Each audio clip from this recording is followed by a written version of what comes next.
Hey, let's start. I appreciate you coming up for the lesson and just want to summarize what I'm going to do on this analysis and critique is basically looking at you from the scientific side of pitching through the American Sports Medicine Institute. There's been a ton of studies since 2000 and onward that shows what a lot of high velocity pitchers will do, no matter what their style is, versus low velocity pitchers. So I'm going to point out some things that are going to help you. The first thing that I notice that you do is you start this rock back where you're rocking yourself back. So it's here, and as we start, you're going to see your body start to go back. So if you look in the background here, this where that white is right there, you'll see yourself rocking back. So you start there. So the first move that you have is you're moving yourself away from the target. What most high velocity pitchers will do is the first move that they do is they bring up their leg here and they immediately start to get the hips moving forward and down at the same time. So let's go a little bit further. Now you're basically going to see yourself, you moved back and you couldn't see that white shirt when you first started, and you're going to stay there the whole time all the way to the top of your leg lift, and then the leg comes down, and now you start to see yourself moving.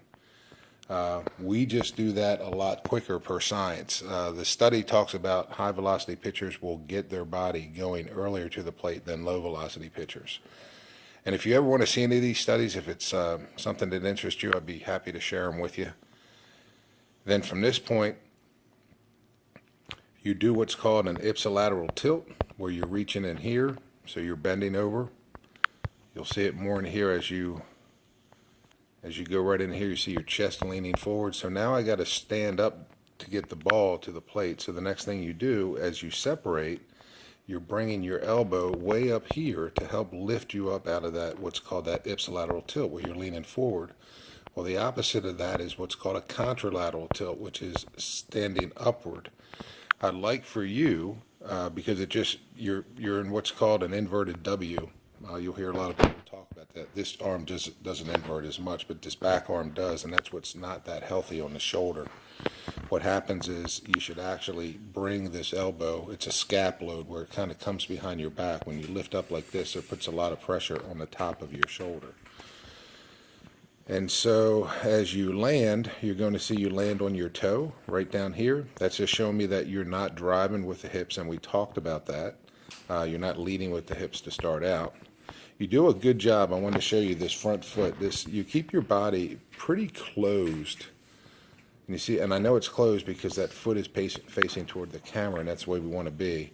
And then right before you're about to open that foot, this is the period that you drive on. But because we didn't get our body really going forward, if you're to drive, what you want to do is you want to drive up in the air rather than drive toward the target, which puts more force in that front leg.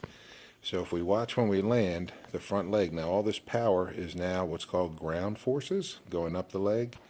And if this leg moves at all, then you lose some of that force that eventually goes up to the arm. And what we were doing earlier, or after the lesson, I was showing you that when your knee is straight over the ankle, it's very hard to stabilize your body because your body's going to keep wanting to move forward. So let's see what happens. You land, and I'll put a little dot right there. And you see how far that leg moves forward? So that's power that just came out of your leg.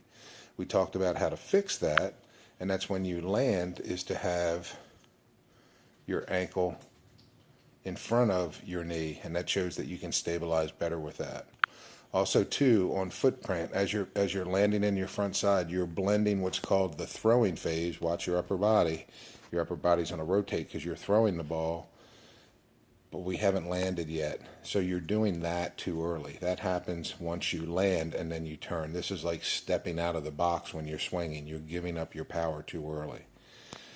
And let's go a little further. What I do like about you here is your arm does get in a quarter cock position, which is where it needs to be when your front foot lands. But again, you see this front glove still flying out. Also, too, when you land, if you really drive with the back leg, which we didn't go that heavy into, your ankle's going to be pointed straight up. So we'll look at that from the rear on the driving of the leg.